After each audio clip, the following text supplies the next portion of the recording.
Mais quand ces jours-là, tu te réveilles dans ton lit, tu as vu que... tes questions sont vraiment très différentes. Et là, je découvre un autre Francis. Douleur dont tu te sentais normal. Et puis réaliser que je suis devenu handicapé, je ne savais pas. Et c'est après, en Afrique du Sud, après l'opération, que je réalise que je ne pouvais pas bouger les jambes et je ne pouvais même pas sentir. De ces jours-là, oui. Qui était la personne que tu as voulu appeler? C'était la mère de ma fille. Ma vie peut enseigner plusieurs personnes. Parce que moi, je suis le mieux placé à expliquer les gens la vie. Il y a eu les papas Moloto qui ont laissé aujourd'hui l'héritage. Vous voyez les gars. En tout cas, moi, si je vais prier à la maison, je mets Gaël. Il y a des chansons tellement terribles. Toi, tu vas aller louer une salle qui coûte plus de 5 000, 10 000 pour nous faire payer les droits d'entrée à 300 €. On ne t'a pas demandé d'aller louer cette salle-là.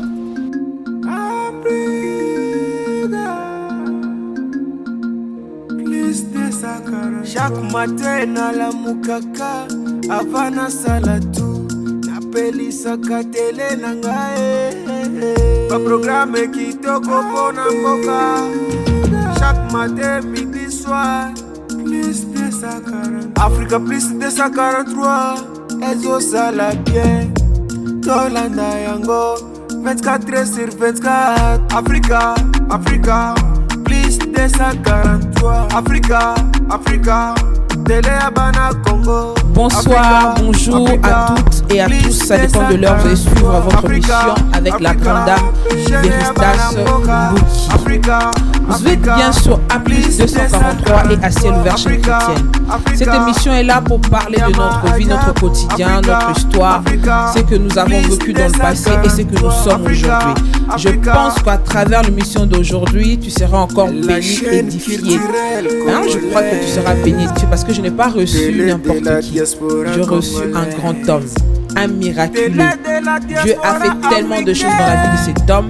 Aujourd'hui, il est sur notre plateau Aplis 243 pour nous partager son histoire. Et je crois que son histoire nous fera énormément du bien.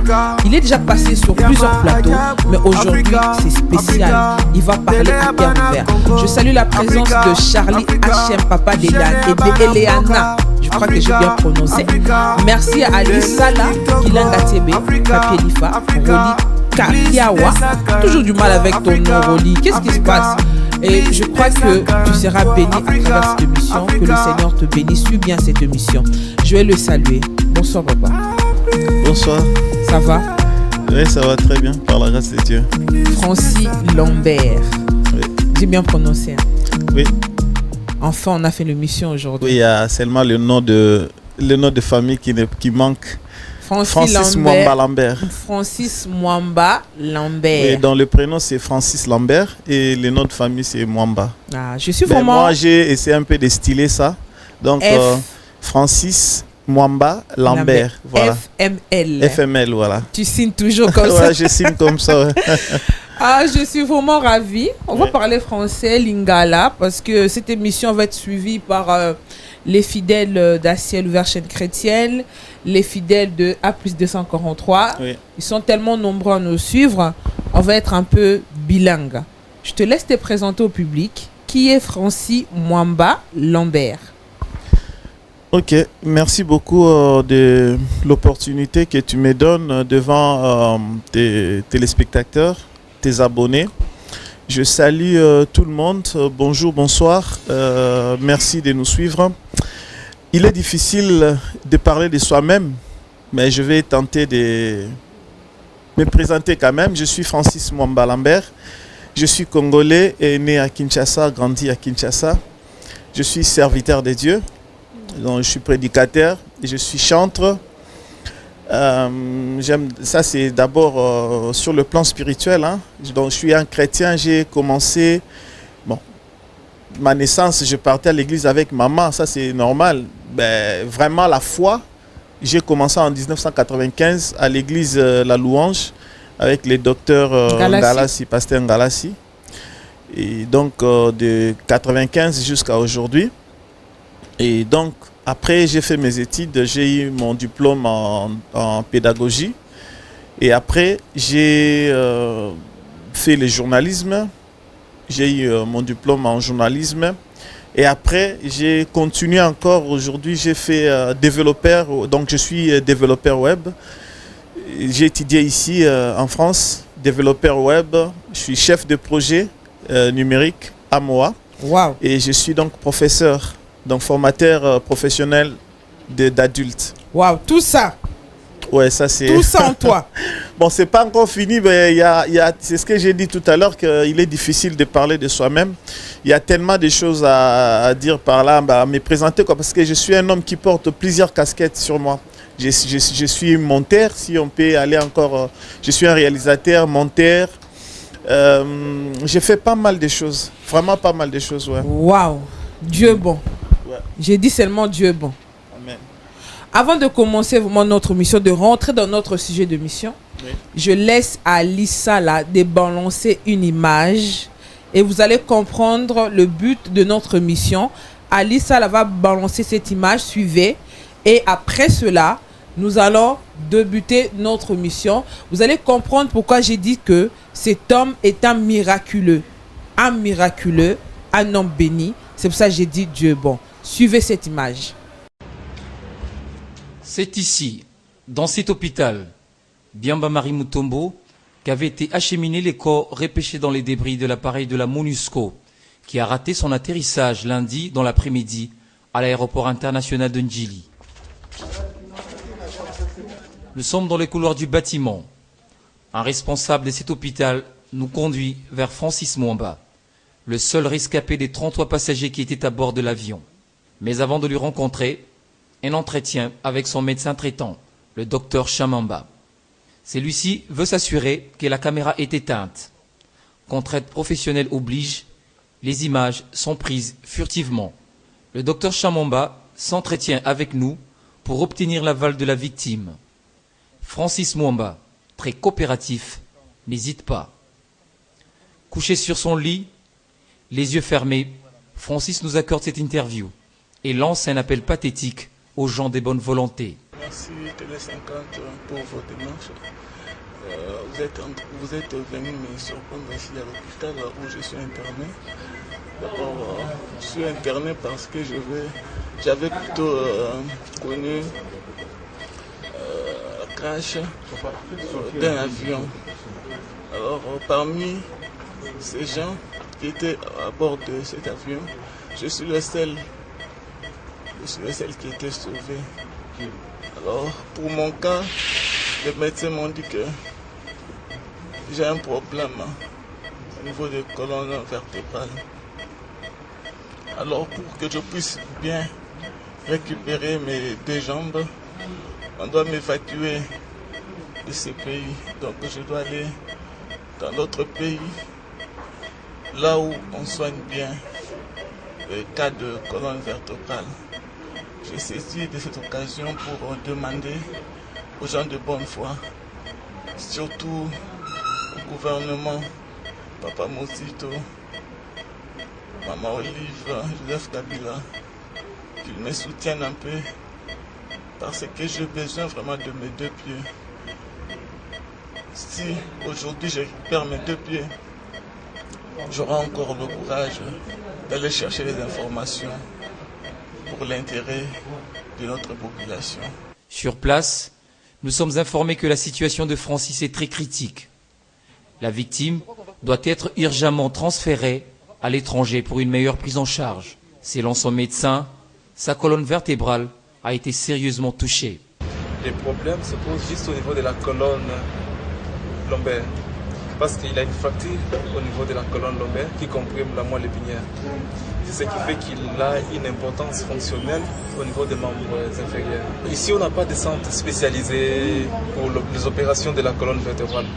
C'est seulement à l'étranger. Le père et la femme de la victime, c'est vraiment le désespoir. Ils ne savent pas quel sein se vouer. Ici, tous les gens sont bonne volonté. Ils ont MONUSCO, ils ont le gouvernement, ils ont les journalistes. Ils ont Monique. Pour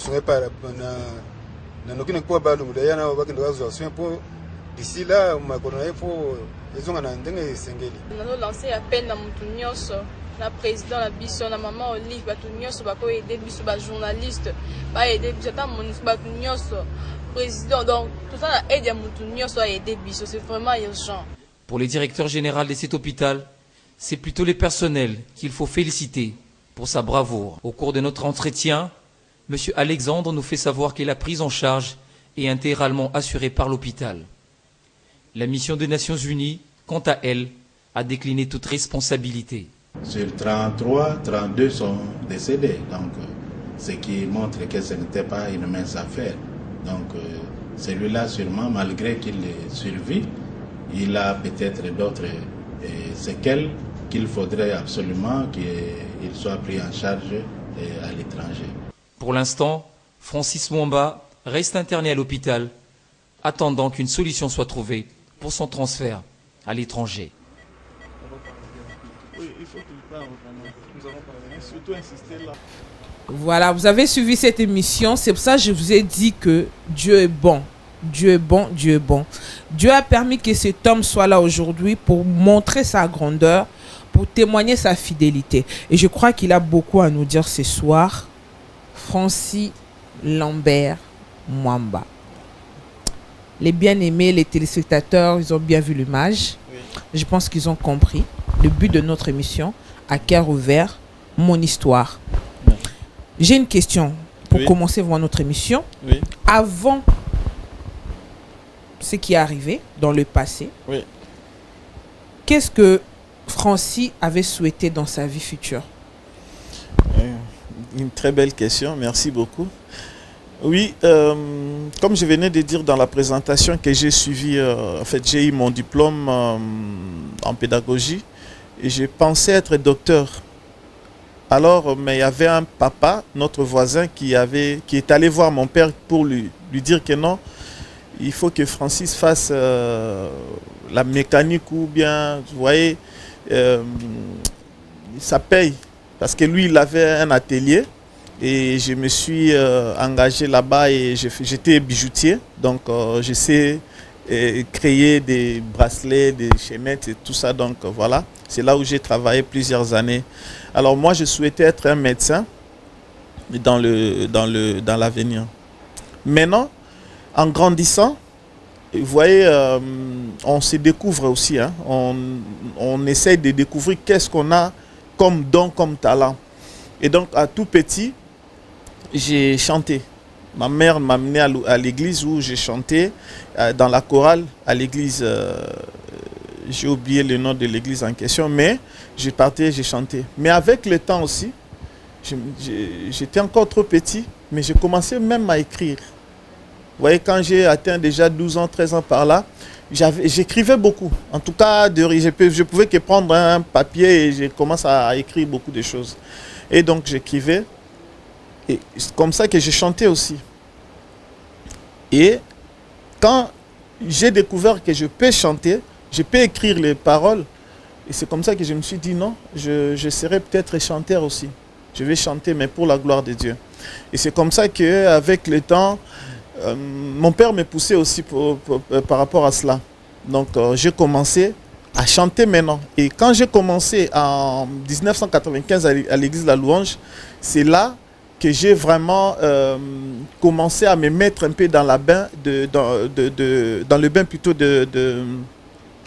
des chantres. Alors, si je peux reculer encore un peu en arrière, donc nous sommes en 1997 par là, j'avais déjà un orchestre. Tout ça, la vie de Francis Mwamba, Lambert, quand il était un homme normal. Oui, là, c'est avant même que je puisse connaître l'accident. Ça, c'est vraiment...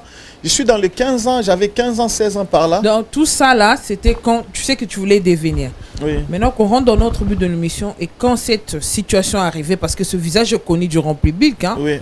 C'est pas un visage connu. Oui. On a montré l'image tout à l'heure. On a montré l'image de l'accident qui a eu lieu en quelle année?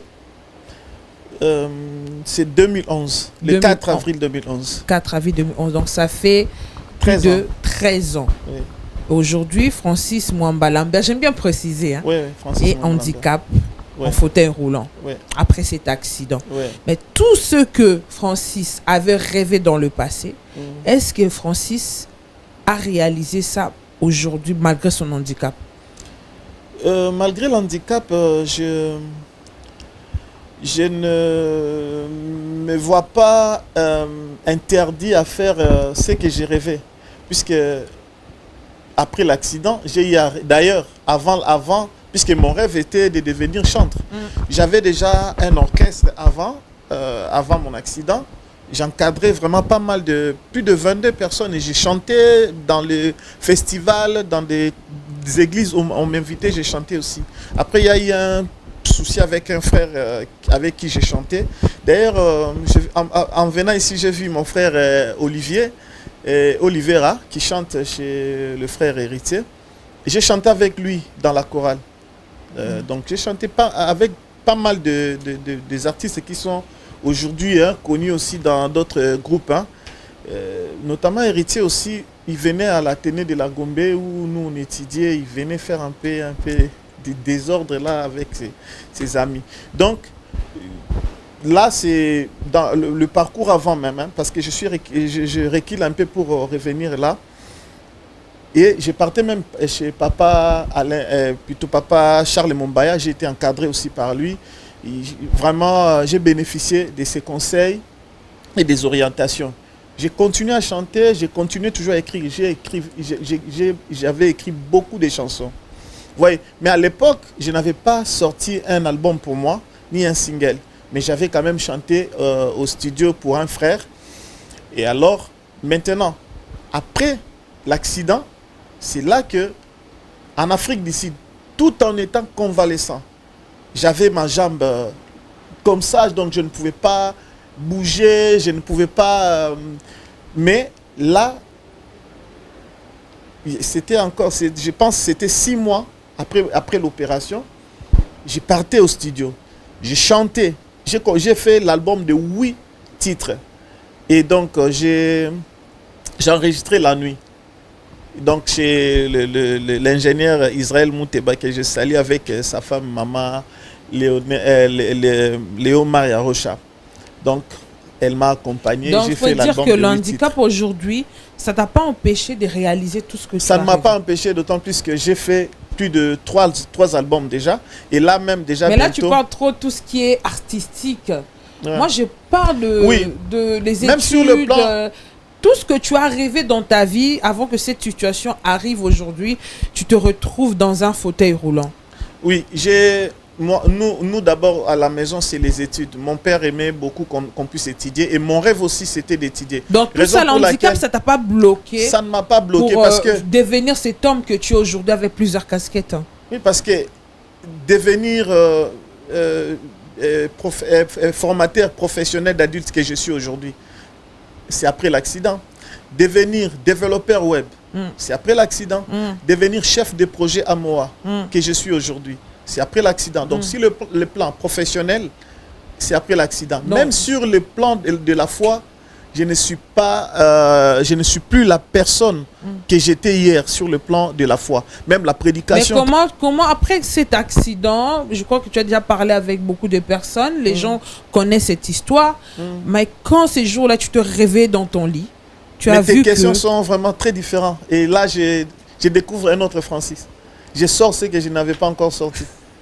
Bravo à toi. Merci. Après cet accident, allongé, l'accident n'est que physique. L'handicap n'est que physique. L'handicap n'est pas mental. Après cet accident, ces jours-là, tu étais en Afrique du Sud. Oui. Et quand tu as réalisé que tu n'avais plus l'usage de tes jambes, comment tu as ressenti? Oui. Quel était le sentiment? Oui. Le jour, j'ai fait l'accident le 4 avril, le même jour de l'accident. Après la réanimation, on m'a dit que non, vous avez fait l'accident, tout le monde sont morts, tu es resté le seul survivant. Et là, je n'avais rien senti. Et d'ailleurs, je voulais me lever pour m'asseoir. On m'a dit non, vous ne pouvez pas vous mettre, restez toujours couché. Et là, je ne savais même pas que j'avais un problème au niveau de la colonne. Et donc, voilà.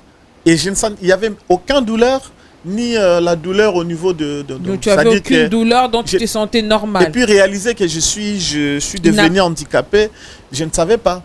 Et c'est après, en Afrique du Sud, après l'opération, que je réalise que je ne pouvais pas bouger les jambes et je ne pouvais même pas sentir. Donc c'était en Afrique du Sud, quelques jours après, quand j'ai réalisé, c'est là que j'ai réalisé vraiment que je ne sentais pas mes jambes et je ne bougeais pas. Et d'ailleurs, bon, une chose que j'aimerais aussi dire, moi j'ai pas honte de ça parce que c'est un témoignage. J'avais très mal maintenant, c'est lorsque l'infirmière ou l'aide-soignant, je crois, qui est venu, qui me parlait de stomach, ou Nambatu. Nambatu, c'est-à-dire que c'est le sel. Et c'est là que quand je fais le sel sans le savoir, c'est là que j'ai eu très mal. C'est là que j'ai dit, mais Francis, on va où là? Moi qui étais un homme apte et consort, mais c'est maintenant là, tout ça comme ça, et j'avais même des sondes de tout ça. Et donc, c'est là que j'ai commencé maintenant à réaliser la douleur. Et j'avais douleur mentale ou physique? Non, je pense que c'était d'abord la douleur physique, je le sentais puisque petit à petit, je commençais à avoir des douleurs qui sortaient, mais aussi même psychologique, même moral aussi, j'étais un peu touché. Mais pas vraiment à 100% parce que j'ai toujours cette chose qui me vient toujours en moi que oui, tu es comme ça, mais souviens-toi que vous étiez nombreux, tous sont morts, tu es resté le seul. Mais tu as accepté la situation, c'était pas du coup que tu as accepté. Non, je ne l'avais pas accepté. Tu as pleuré? Tu es tombé dans la dépression? Non, non, du tout, non. Tu as cherché à parler à quelqu'un? Qui était la première personne que tu as souhaité prendre ton téléphone, appeler? Je n'ai pas compris la question. De ces jours-là, oui. Qui était la personne que tu as voulu appeler? C'était la mère de ma fille. Ouais, c'est elle que j'avais appelée. Oui, parce que même quand j'étais encore à Kinshasa avant d'aller en Afrique du Sud, c'est vrai qu'on m'a réanimé, j'ai ouvert les yeux, j'ai vu les gens, j'ai parlé avec mon père et ma mère, mais je pensais à la mère. Ali va nous puisque je pensais de la mère oui, de ta fille. Parce que je pensais vraiment. J'avais fait 1 mois d'absence de la maison, donc j'avais envie de voir ma fille Frayol. Elle avait encore 1 année, donc vraiment, je comptais le voir. Alors quand je suis parti en Afrique du Sud, c'est elle aussi que quand je suis sorti de la salle d'op et j'ai resté encore dans le ICU, donc dans les soins intensifs, j'ai parlé avec elle et j'avais même acheté, non c'est pas j'avais acheté, mais on m'avait fait cadeau, n'est-ce pas, des 2 nounous. Alors j'avais nommé, il y avait Kim et Lunette, mais j'avais nommé la maman et Frayol. Donc je dormais avec. C'est la première personne que tu as contactée. Oui. Quel est le mot que tu as sorti à la mère de ta fille? Bon, c'était comment tu vas, où est Frayol? Comment elle va? C'est tout. Ouais, parce que j'aime beaucoup les enfants d'abord. Et puis voilà, Et comment tu l'as appris la nouvelle? Bon, la nouvelle, j'avais un peu mal, mais pas trop. Jusqu'aujourd'hui, je ne sens pas vraiment la douleur comme quoi et je souffre. Non, pour moi, j'ai la joie. Tu n'es jamais tombé dans la dépression? Non, du tout, du tout. Du tout, les gens disent que je deviens aigri ou quoi. Non, non, non, non, jamais. Je peux avoir un comportement, mais ça n'a rien à voir avec mon handicap. Est-ce que vous mettez pas dans un état de colère, par exemple, s'il y a un mal, si quelqu'un vous énerve? Ça nous arrive à nous tous. Est-ce qu'il faut être handicapé pour être... Ça limite certaines choses. Ça limite avec une personne normale. Je n'en disconviens pas, ça limite. Mais laisse-moi te dire, ma soeur, que la vie, c'est au-delà de ce que nous, on voit, ce qu'on pense. La vie, ce n'est pas les jambes. Tu peux sortir d'ici et tu verras, il y a des gens qui ont 2 jambes. Ils marchent, normal. Mais ces gens, peut-être, ils ne valent rien pour eux-mêmes, pour leur famille, pour peut-être leurs enfants, leurs femmes. Ils ne valent rien. Donc, c'est pour te dire que la vie, ce n'est pas les jambes. La vie, c'est la tête. Je suis ici, moi j'enseigne, je forme plusieurs personnes. Je suis là, je travaille. Je suis là. D'ailleurs, je suis fier de moi aujourd'hui, c'est que je viens de réaliser au boulot. Donc, je suis fier de moi. Est-ce que tu permets que les gens te viennent en aide? Mais venir en aide comment? Dans ta vie, on a toujours besoin d'aide. Même oui, moi, bien sûr, mais il faut le préciser. L'aide, c'est-à-dire psychologique, physique, faire la nourriture, aller faire des courses. L'aide psychologique, je n'en ai pas besoin, puisque j'ai le Saint-Esprit qui parle avec moi souvent. Et j'ai déjà vu aussi les psychiatres et les psychologues plusieurs fois. Donc, moi, je n'ai pas un problème avec ma tête. Déjà, ça, c'est quelque chose que je dois rendre grâce à l'Éternel à tout moment. J'aurais dû avoir un problème, tomber par la tête. Non. Regardez, bon, malheureusement, on est à la télé, on ne peut pas montrer. Je n'ai pas de cicatrices sur mon corps.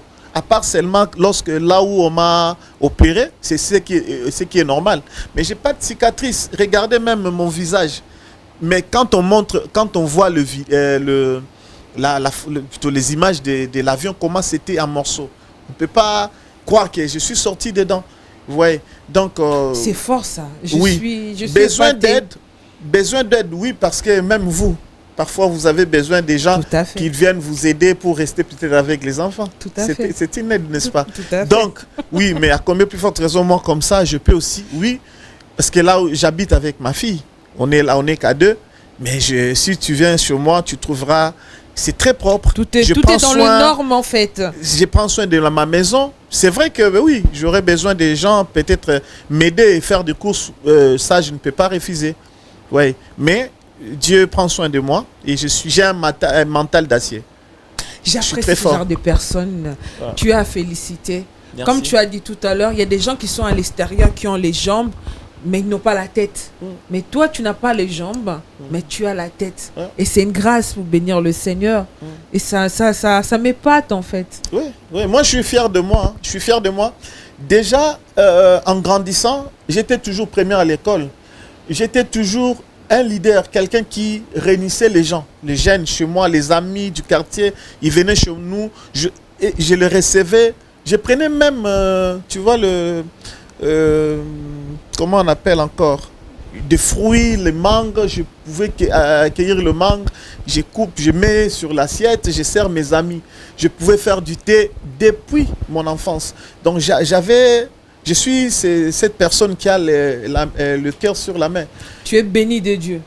Je suis béni de Dieu sur plusieurs plans. Notre mission, c'est à cœur ouvert. J'aime des personnes comme ça. Ça m'épate, ça me fait plaisir d'avoir des personnes qui ont ce genre de mental. Nous sommes à cœur ouvert. Et maintenant, aujourd'hui, tu n'es plus mariée à la maman de notre fille, Fayol. Ouais.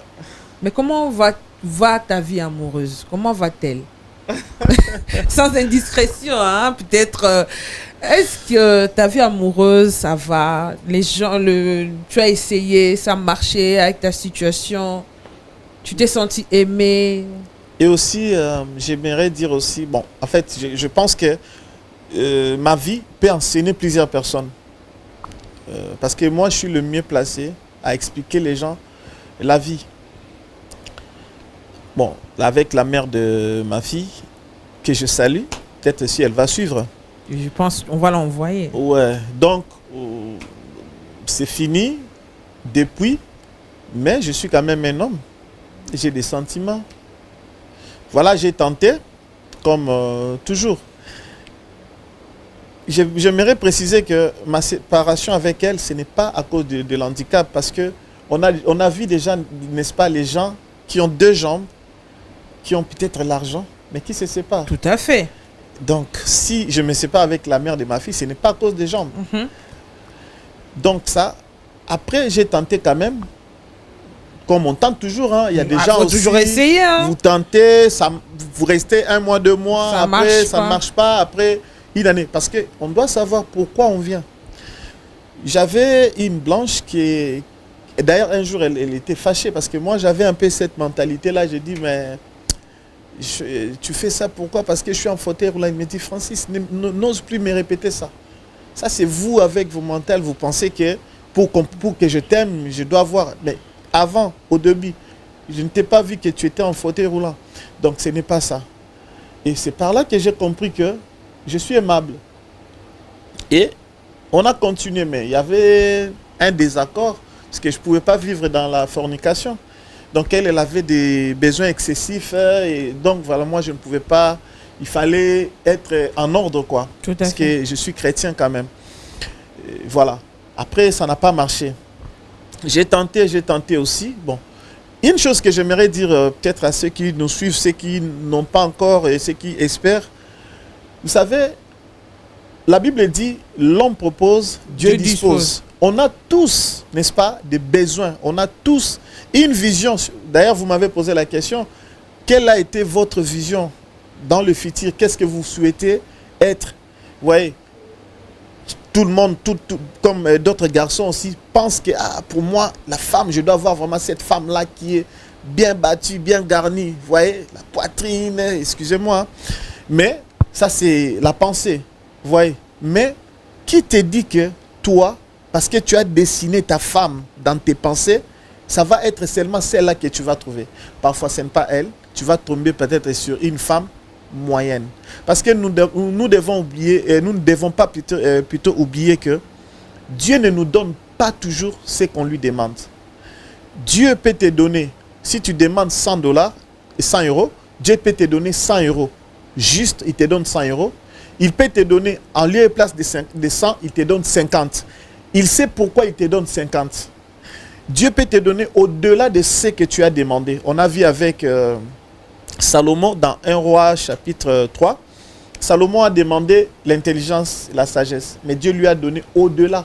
Au-delà de l'intelligence, Dieu lui a donné encore plus. Vous voyez? Donc Dieu peut te donner plus, Dieu peut te donner juste, Dieu peut te donner moins. Même pareil pour les filles. Une femme peut rêver, moi mon homme doit être cet homme-là qui a le ventre, comment on appelle ça, tablette. Un peu un homme costaud, un homme élancé, tout ça, ça c'est des rêves aussi. Vous voyez, parce que dans ma dernière relation, cette femme, elle avait aimé ma taille. Je fais 1m85.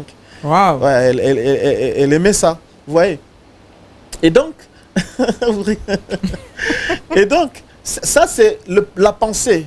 La femme peut rêver aussi qu'elle n'a à voir. Mais qui te dit que, comme la Bible déjà nous dit que l'homme propose, Dieu dispose. Toi, tu penses avoir un homme comme ça. Toi, tu penses avoir une femme comme ça. Mais c'est la finalité. On tombe sur un homme qu'on n'avait pas rêvé. On tombe sur une femme aussi qu'on n'avait pas rêvé. La vie. Et donc, pour moi, je dirais que actuellement, je suis... célibataire? Oui, je suis célibataire, mais en voie de me poser. Oui. On dit déjà coucou à la future. Comme j'aime bien dire en lingala, narobala na bonne année. Oh, on attend ça. C'est très bien. Ben, on est béni par ce témoignage. Je comprends que Dieu est bon. Je comprendrai toujours que Dieu est bon. Frère Francis ne se plaint pas. Il a dit qu'il a un mental d'acier. Oui. Donc j'aimerais dire à quelqu'un, l'handicap peut se voir comme ça, mais une personne vit là très bien. Mais il y a certaines personnes aussi qui ont un handicap qui est intérieur, qui n'arrivent pas à en parler. Donc, je bénis le Seigneur pour la vie de notre frère Francis. Frère Francis, nous arrivons presque à la fin de l'émission, mais je sens que tu as beaucoup de choses à dire par rapport à l'église des réveils aujourd'hui.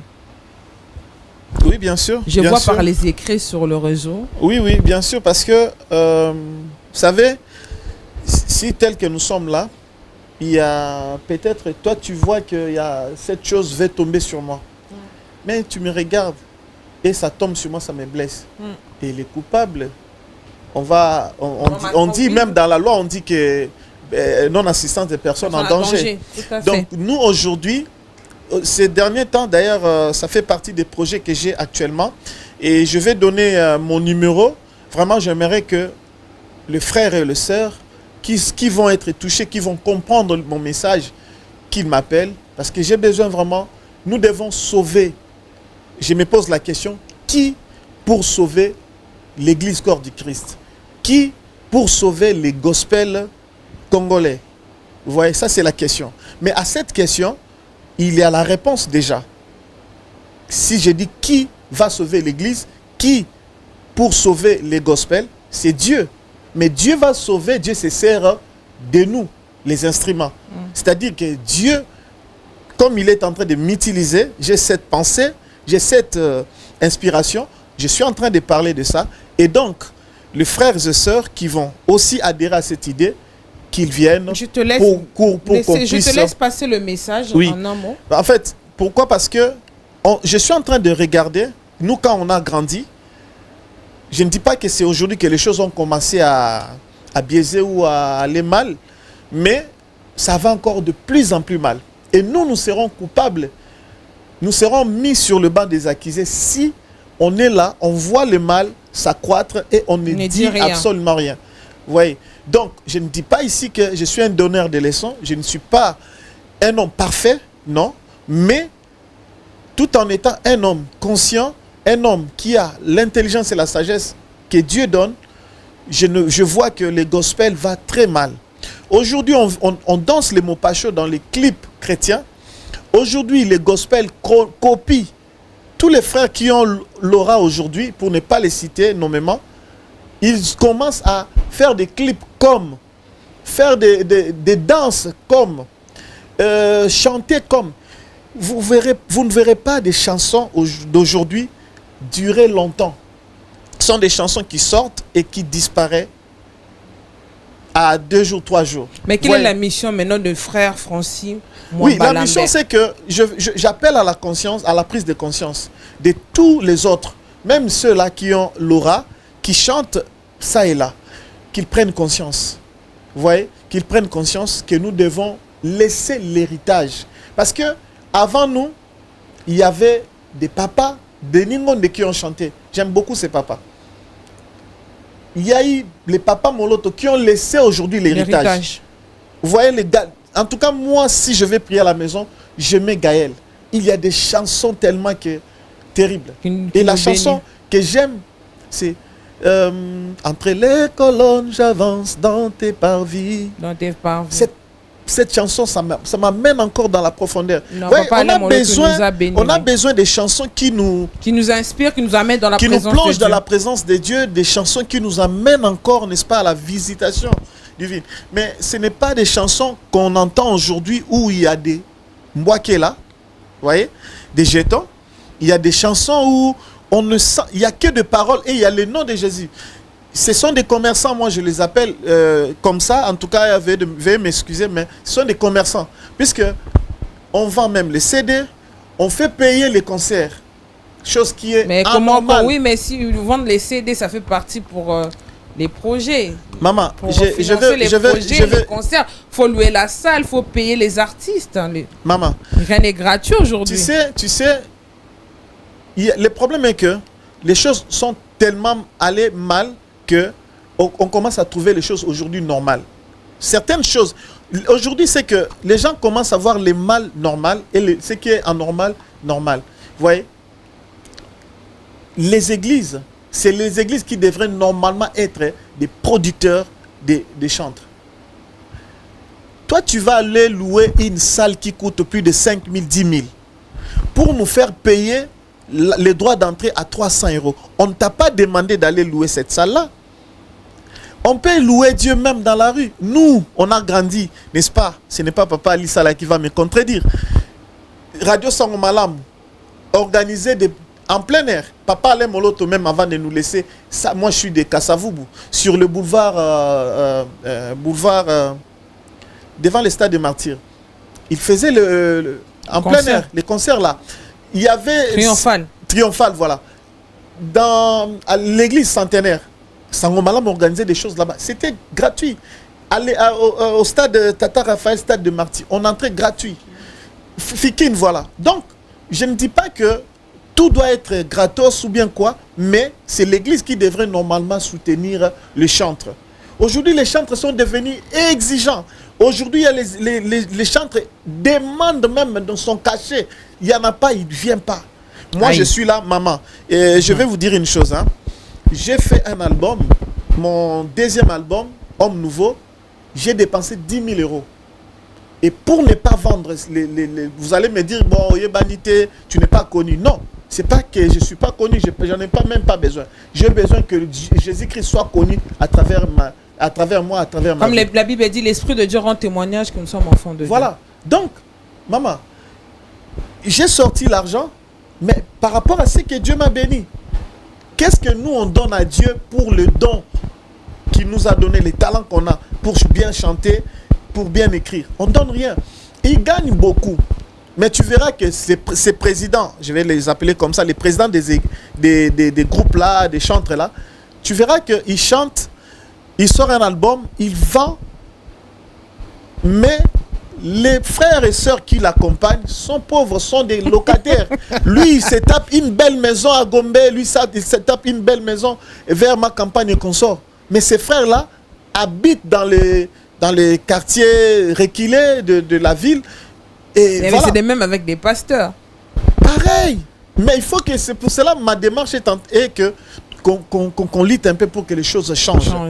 D'une part, il y a une raison, mais d'autre part, il n'y a pas raison, puisque les choses sont allées très mal.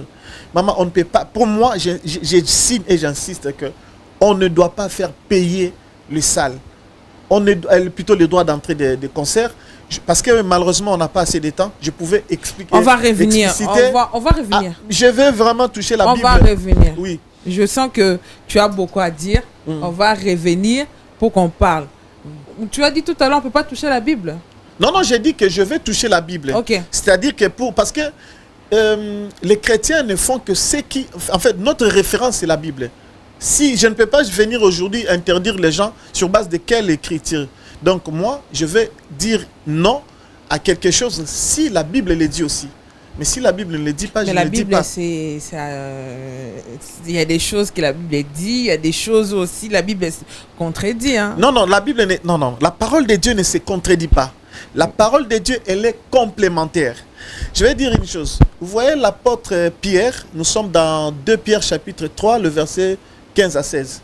L'apôtre Pierre rend grâce et rend témoignage à l'apôtre Paul. Il dit ceci: notre bien-aimé, l'apôtre Paul, a écrit dans plusieurs lettres qu'il vous a envoyées, il a écrit des choses difficiles à comprendre. Vous voyez déjà, il dit difficile à comprendre, dont les personnes mal affermies tordent le sens. C'est-à-dire que la parole de Dieu, elle est complémentaire, elle n'est pas contradictoire. La parole de Dieu s'interprète par elle-même. Tu ne peux pas lire un verset. C'est-à-dire que si tu lis dans Ésaïe, tu trouveras peut-être les compléments dans... Je donne une démonstration par exemple. Si nous sommes dans le livre de Ésaïe, je prends Ésaïe 53. Tu verras que... Non, Ésaïe 9 d'abord. Tu verras que Moïse dit, et plutôt Ésaïe dit, un enfant nous est né. Un fils nous est donné. Quand on dit un enfant nous est né, c'est-à-dire quoi? Si je te dis, maman, un enfant nous est né, c'est que je viens d'avoir un enfant. L'enfant est né. Mais là, Moïse dit, on est encore dans l'Ancien Testament. Il dit, plutôt Ésaïe, il dit, un enfant nous est né, un fils nous est donné. On l'appellera Emmanuel. Vous voyez? Mais Jésus-Christ n'était pas encore né. Mais quand on va encore dans Ésaïe 53, tu vois, il dit encore, il n'avait ni beauté ni éclat. Nous l'avons dédaigné. Mais est-ce que toi et moi, on avait dédaigné Dieu et Jésus-Christ? On l'avait négligé, on l'avait insulté? Non. Mais il dit ça déjà. Tu vois? C'est-à-dire que c'était l'image des choses à venir. Une autre démonstration. Nous sommes dans le livre des Nombres. Quand les enfants d'Israël ont insulté Moïse, ils ont insulté Aaron, son frère. Dieu a envoyé les serpents pour mordre les enfants d'Israël. Ils ont commencé à mordre. Et du coup, ils mouraient. Maintenant, quand ils ont crié vers l'Éternel, c'est comme ça que Dieu va dire à Moïse, dresse un serpent de rein. Celui qui sera mordu par le serpent, s'il regarde, il sera guéri. Maman, nous sommes dans le livre des Nombres, hein, mais ça, c'est l'image des choses à venir. C'était donc l'image des choses que Dieu préparait déjà. Là, maintenant, nous allons rejoindre Jean chapitre 3, le verset 12 à 15. Oui, à partir de 12 à 16. Parce que beaucoup de gens lisent seulement Jean 3, 16. Car Dieu a tant aimé le monde. Or, avant là, il faut commencer d'abord à partir du verset 12 où il dit « Il faut que le Fils de l'homme soit élevé. » Vous voyez? Il faut que, comme Moïse a élevé les serpents dans le désert, il faut aussi que le Fils de l'homme soit élevé. Vous voyez un peu? Donc, si nous retournons dans le livre d'Homme, c'était déjà les choses à venir. Il préparait déjà ce qui va être fait. Et tu verras maintenant que quand Jésus-Christ a été crucifié à la croix, il était au milieu. Il y avait un brigand à droite, il y avait un brigand à gauche. Ça veut dire quoi? Les brigands à droite signifient les personnes, toi et moi, qui croyons en Christ et qui seront sauvés. Parce que ceux qui croient en Christ seront sauvés. Et le brigand, quand il a dit « Souviens-toi de moi », Jésus lui a dit « Aujourd'hui même, tu seras avec moi au paradis ». Vous voyez, ça c'est le genre de personnes qui croient comme nous aujourd'hui. Maintenant, le brigand à droite, c'est l'image des personnes qui vont aller en enfer. Donc, les personnes qui ne croient pas. Ils ont les oreilles pour entendre, comme nous dit le livre de Matthieu chapitre 13. Ils ont les yeux pour voir, mais ils ne voient pas. Ils ont les yeux, plutôt les oreilles pour entendre, mais ils n'entendent pas. Vous voyez? Donc c'est ça. Ce que j'aimerais dire encore est que la parole de Dieu est complémentaire. Vous voyez une petite démonstration que j'ai faite. Je n'ai même pas touché à la Bible, mais c'était justement pour faire une petite démonstration, pour comprendre que la parole de Dieu n'est pas contradictoire. D'ailleurs, les gens disent que la parole de Dieu est un couteau à double tranchant. Non, ce n'est pas. Les gens lisent mal. On dit plus que ce micro est comme ce micro-là. Tu vois, on dit que ça se ressemble. Mais on dit, dans l'écriture, on dit... on dit plus que. Donc ce micro-là est plus que ton micro. Tu vois? Donc voilà. Ce n'est pas que ça se ressemble ou bien c'est moins ou plus, mais c'est un peu ça. La parole de Dieu n'est pas contradictoire. Maman, si tu peux me donner une minute peut-être, parce que j'aimerais bien marteler cette chose. L'église de Dieu se meurt. Quand on regarde dans le livre de Zacharie, Ézéchiel chapitre 34, Dieu se plaint des pasteurs. Il pose la question, les pasteurs ne devraient-ils pas paître les troupeaux de Dieu? C'est écrit même aussi dans 1 Thessaloniciens, dans le livre d'Éphésiens chapitre 5 verset 2 et aussi dans 1 Pierre chapitre 2 le verset 5. Vous voyez, ça dit que Dieu se plaint. Non, chapitre 5 verset 2, pardon. Il se plaint. Les pasteurs ont perdu, n'est-ce pas, leur mission traditionnelle, leur mission qu'ils devraient normalement poursuivre.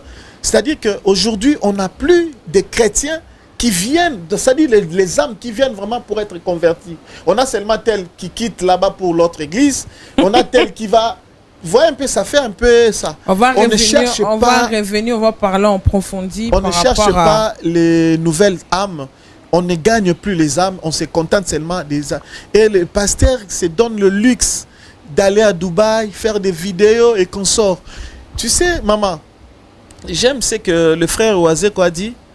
On ne parle pas de chaussures là où la personne qui n'a pas de quoi mettre les chaussures, n'a pas de jambes. Ouais. C'est-à-dire que toi, tu es là, tu te contentes de montrer aux gens que tu...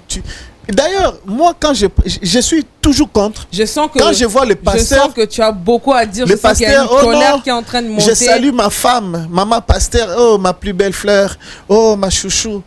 On n'a pas besoin de ça. Les gens sont venus pour écouter. La parole de Dieu. Le temps est petit. Revenons à la parole. Retournons au premier amour. Oui, donc... je sens que tu as beaucoup à dire. Tu vas revenir. Alissa, là, le frère Francis Mwamba Lambert doit revenir. Je crois qu'il a beaucoup à nous dire sur A+243. Pardon, maman. Tu m'as appelé frère Francis.